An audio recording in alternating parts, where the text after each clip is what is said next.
Good morning, ladies and gentlemen. My name is Shashank Ranjan, and I welcome you all to the Hindu newspaper discussion. And this is 21st February, the Chennai edition. The discussion is brought to you by National Defense Institute. NDI is a leading defense preparation institute of India that prepares you for All India Sainik School entrance examination, NDA, CDS, CAPF, Afcat, till the SSB, where we believe in holding your hand till you get those stars on your shoulders and emblem on your hat. Ladies and gentlemen, let's begin our discussion for today. The first article that is important from exams perspective is Putin Macron agree to work for ceasefire in East Ukraine.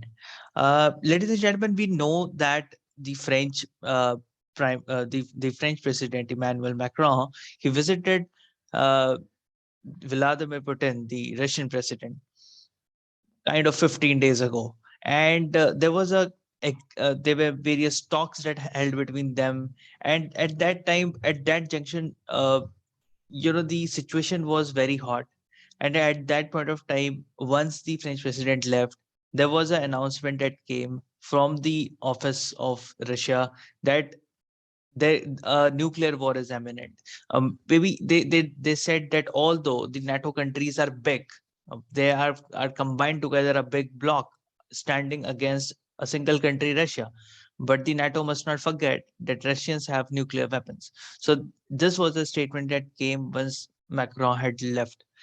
Now, to yesterday, what happened was that there was a conversation, a telephonic conversation that took place between Vladimir Putin and Emmanuel Macron. The two sides once again decided to work for the ceasefire in the eastern Ukraine. Okay. And in a phone conversation that lasting 105 minutes, they agreed the need to favor a diplomatic solution to the crisis and do everything to achieve one. Okay. And basically, there was Mr. Putin and Mr. Macron said that they would work intensely to allow the trilateral contract group, Ukraine, Russia, and OSCE to meet to get all interested parties to commit a ceasefire at contact line, where the government troops and pro-Russian separatists are facing each other. Okay. So as I already told you that the Minsk agreement that took place between Ukraine, Russia, and OSCE, which has an observer status at United Nations. So these three organizations had together signed this Minsk Treaty Agreement 1, Agreement 2. Minsk Agreement 1 failed and 2 was signed, and till now the whole ceasefire thing that was taking place and was because of the Minsk 2, where Ukraine had agreed that it will never join NATO, but NATO has an open door policy, and thereby Ukraine started to assert once again that it wants to join NATO, and the whole skirmish started to begin. Now, the three have decided that they'll come to a trilateral agreement once again, and the ceasefire would take place. So this is what it is happening. See, ladies and gentlemen, currently the situation is such that there is one more news that came yesterday, and it was that the French government has signed a multi-billion deal with China. It was a surprise. It's a shock to both USA and India, because we have a strained relationship with China, but we maintain a very, very good relationship with France. We have seen that in the United Nations Security Council, whenever there was any kind of any kind of proposal that was mooted by China or any other country that wanted to hurt India or was against Indian interest, French were the one who always stood with India. And now we are seeing that France is trying to assert itself, having started to have good relationship with China, and kind of favoring a little bit Russia, trying to you know it's basically trying to showcase itself as a global leader. And why is it happening? See, the reason for all this is is US and other countries, especially US and UK. Now, UK and France do not maintain a very good relation with each other. These two countries were although ally, but then France and UK had always fought for hegemony in Europe. These two powers had always fought for who is a bigger Western power. So, kind of French versus English. There had been various battles that were even fought in India, fought in the world. So these two are rivals. Now we saw that how Australia had cancelled a multi-billion dollar submarine deal that was taking place between Australia and France. And after cancelling that deal, what Australia did is Australia signed the deal with USA and then formed a group called AUKUS, Australia, US, UK group, right? And this was a big blow to France. It was like, how could USA and UK do like this? Like, how could they force a country to cancel a $1 billion deal with France? So France is seeing that it is being isolated. France is also a superpower. It is a nuclear weapon country. It is a permanent member of United States Security Council, United Nations Security Councils, and therefore France wants to assert that it is a global superpower, and therefore all these things are happening now. So this is again something you will, when you will follow the international affairs now, it will be in transition. You will find that how France will try to kind of come and depict itself as a leader every time. So that's what is going to happen. Fine. So this is one news that's important from page number 1. Now let's move to page number 8. There are not a lot of news today. Uh, so let's move to page number 8. And here on page number 8, we have the first article that's important, which is Rethink Impractical Projects. Jaishankar tells Bangladesh foreign minister. See, we know that right now there is a security conference which is going on in Munich. Now, in the Munich security conference, when the Bangladesh foreign minister, he stood up and he said that there are the loans that we are getting from the organizations like World Bank and IMF and all these and Asia Development Bank. Now they all unfortunately comes with lot of strings attached, and they become very difficult to pay back. There is a lot of conditions that are attached to the loans that we get from these countries, and therefore what we have to do, what ultimately we do, is we accept the loan from China. Now China offers a very cheap loans, and we offer a loan from them for the development of an infrastructure. So he requested that why don't Quad come forward, the alliance of uh, uh, US, Japan, India, Australia. Why don't these countries come forward and finance our infrastructure need that we require? Give us cheap loans. You are a very big economies of the world. Why don't you give us money? Why do we have to take it from China? Even we don't want to take it from China, but you are not coming forward.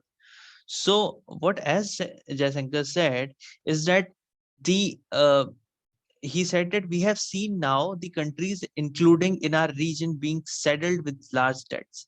We have seen projects that are commercially unsustainable, airports where aircraft does not come, harbors where ship does not come.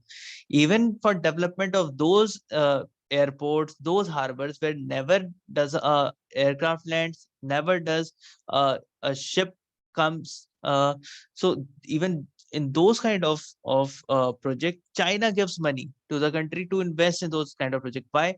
Because China actually wants to control these countries.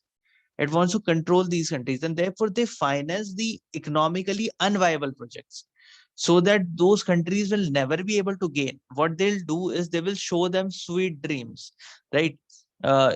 They show them sweet dreams that, okay, if you develop an airport, if you develop this if you develop this harbor, lot of foreign trades will start happening, lot of aircrafts will start landing, you will get a lot of money, you can repay, you can repay us the loan, your infrastructure will grow. All these kind of candy floss world of strawberries are shown to the countries by China. And ultimately what these countries do is they land up taking loan from China on very sweet conditions. But ultimately, once the airports are ready, once the seaports are ready, they become unviable. They become unserviceable because never does an aircraft come there. So this kind, and they ultimately fall into debt trap of China. So this is what China is doing. So what, as Jaisankar said, is that, see, you are asking for money, but rethink about the impractical projects. Just don't think that, okay, this will happen, let us invest. Simply asking money from other country and investing in some project that is unviable. Okay, so think over it and rethink over it and then invest in a project. Not just because some country is giving you cheap loans, you start taking loan and investing the money in the projects which are not even viable. So this is what, as Jessica said here. So that's this news. The next news that we have here is withdraw new media guidelines, the Editor Guild. We know that recently there was a new media guideline that was the Central Media Accreditation Guidelines that was released. And this, what is Central Media Accreditation Guidelines? So Central Media Accreditation Guideline is basically a guideline where first of all, what is accreditation? So accreditation is a kind of grading that's given by government to various news agencies or the media reporters. So what they do is, there is a news agency. Okay, now, for example, Z News. All right, now Z News is given accreditation. They are given 4-star, 5-star news channel by the government. They say that, okay, this is an accredited media channel. Now, if some channel becomes accredited, then what will happen? Lot of private companies will come to show their commercials, to show their advertisement on those channels. These channels can earn more money, right? So there would be a kind of, it's a kind of a star rating given to a channel. And similarly, the star rating is also given to individual media personnel. For example, Arnab Goswami, he is given certain star. He is an accredited editor. Now, Frank Raju Pereira, we know that him, he is an accredited uh, media personnel. So a journalist, a media personnel, or each and everyone who is associated with mass media communication and journalism are given this accreditation by the government. Now, what government has done is that they said that if anybody who is an accredited media personnel, if that channel, if that agency or that person tries to show any news or publish any article that is against the national security, integrity, and sovereignty of our country, then their accreditation will be withdrawn. So that was there.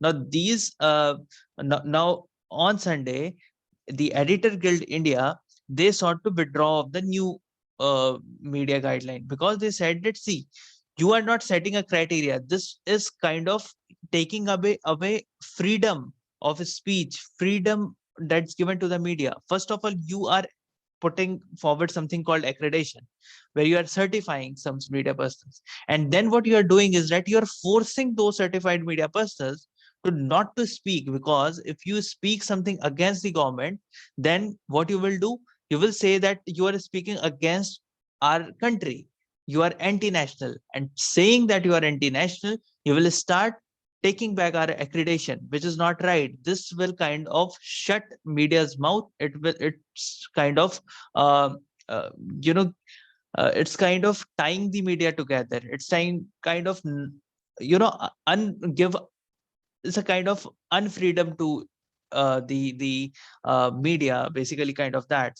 So media will become the slave of the government. So these are the accusations that are being done. So they're asking for the withdrawal of the new media guidelines. So you can go through this article. fine, and get some points regarding this. So overall, this article is about this. Fine, ladies and gentlemen, the next news article that we have is here. Fine. Okay, I think there's no news here.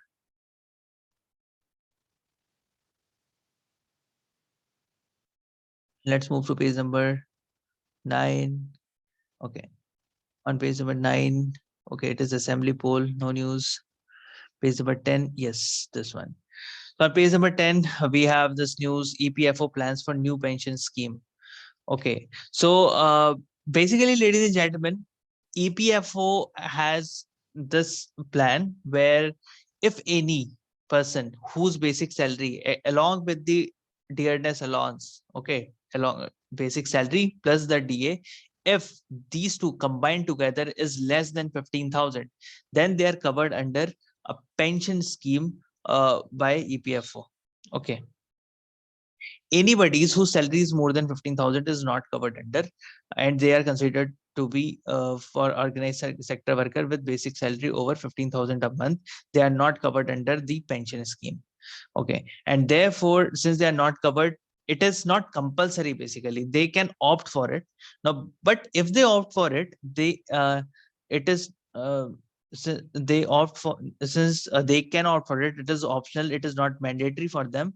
What happens is that there is 8.33% of contribution per month, okay, which is the limit of this employment pension scheme 95. Okay, which is actually very lower. If they want to increase their contribution, they are not able to do it, because this is less, very less. 8.33% is very less. So therefore, what government is planning right now is to increase it, to increase the threshold to 25,000, so that more people could be included in the pension, and better better amount could be given on their retirement. So this is basically beneficial for those who are into private sector and whose basic salary will be less than 25,000. So this is the thing here. So most importantly, for your exams perspective, what you should remember here is the EPFO pension scheme is valid for those whose salary is less than 15,000 per month at this point of time. Okay, it may increase to 95,000, but then this is again a news in transition, so we'll see what happens. Fine. The next news article, which is important here on this page number 10, is leprosy detection fell during pandemic. So during the pandemic, we know that a lot of tests regarding pandemic were happening, a lot of money were shifted to the COVID related hospitals.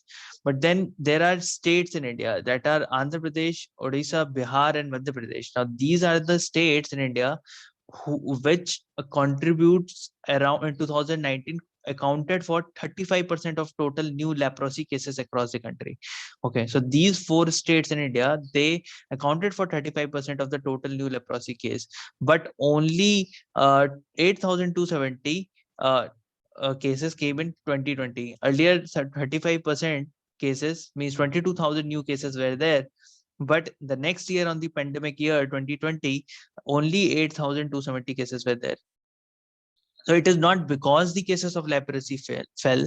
It is because the money. It is because the leprosy detection basically fell. So number of people for whom the leprosy detection was taking place, that fell, because earlier the government's played scheme used to run across villages. They used to detect a leprosy on suo moto basis.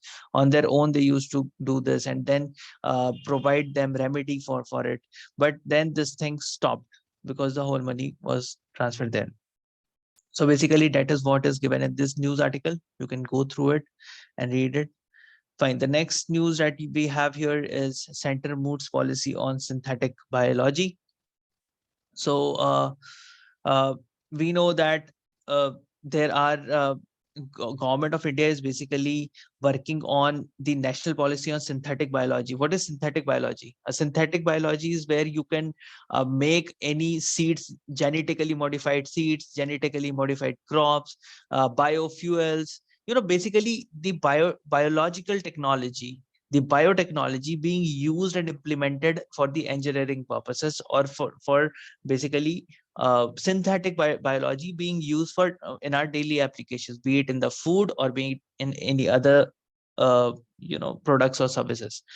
Fine. So it is working on new national policy on synthetic biology, and emerging science that deals with engineering life forms for a wide range of applications, from making designer medicines to food. So from making designer medicines to food, engineering the life forms, it is working on the national policy on synthetic biology. Fine. So there is 70 page of compilation documents, which is called, as it is called, lays out the state of synthetic biology internationally with respect to research and development and involvement of the private sector and globally in dealing with synthetic biology. Okay, now we know that the government has the parliament had come up with this biotechnology regulatory authority of India bill 2013, where this biotechnology regulatory authority of India would be an apex body, which would see that the private funded projects, that are they viable, are they good for the environment, we have to take care that the crops that are coming out of it do not become they should not become invasive species. They should not kill other crops. It should not be like we modify brinjal and it becomes a BT brinjal, a biotechnologically modified brinjal. If it becomes that, and then this crop starts to spread so much everywhere that ultimately it end up having no rice in the field, only brinjal. Okay, so that should not happen. So we need to take care of it. So for that, this regulatory authority bill was going to come, but then till now it has not been cleared. So that's what the thing is. So let's see, again, this news will be in transition. So center has started a policy on synthetic biology. Let's see what comes forward. How do they implement the policy? What is it coming here? See, the biotechnology is a boon to us, because what happens here is that uh, this biotechnology can give us a lot of advantage, but at the same time there are various disadvantages also attached to biotechnology. So what we need to do is we need to take an extra precaution, an extra measure, that these biotechnologies do not become invasive and do not start crippling our lives. Fine, ladies and gentlemen. Now let's move to the next news article, which is on page number 11. So here we have one news article, that is Iran MP set conditions for nuclear deal. Okay, now basically there's one there are few points which was said by Iran's MP, and what he said is that the Iranian lawmaker laid out 6 conditions for revival of 2015 Iran nuclear deal. He said, see, if the Iran nuclear deal is going to come, then we want you to, restart those uh, agreements that we had earlier. Let us restart that. But then it also said that the 2015 Iranian nuclear deal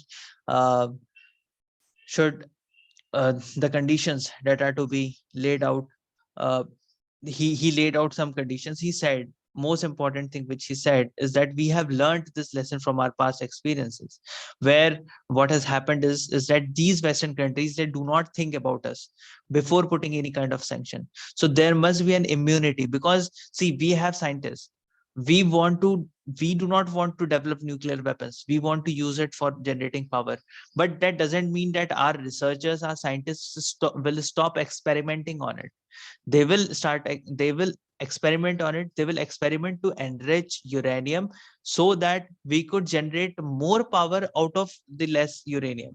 But if we do something like that, doesn't mean that the international agencies who will come in our country to inspect our nuclear establishment, if they find something like that, this, it should not happen that they should suddenly impose a sanction on us. First of all, listen to us, why we are doing it, what is the intention, have a finding on that. And if still you believe that we are doing it to enrich the nuclear grade uranium, we are doing it to enrich the uranium to the nuclear grade, then you take this decision. So this was what this he said. Fine. So this is what he said, that the letter was signed by 250 out of 290 parliamentarians.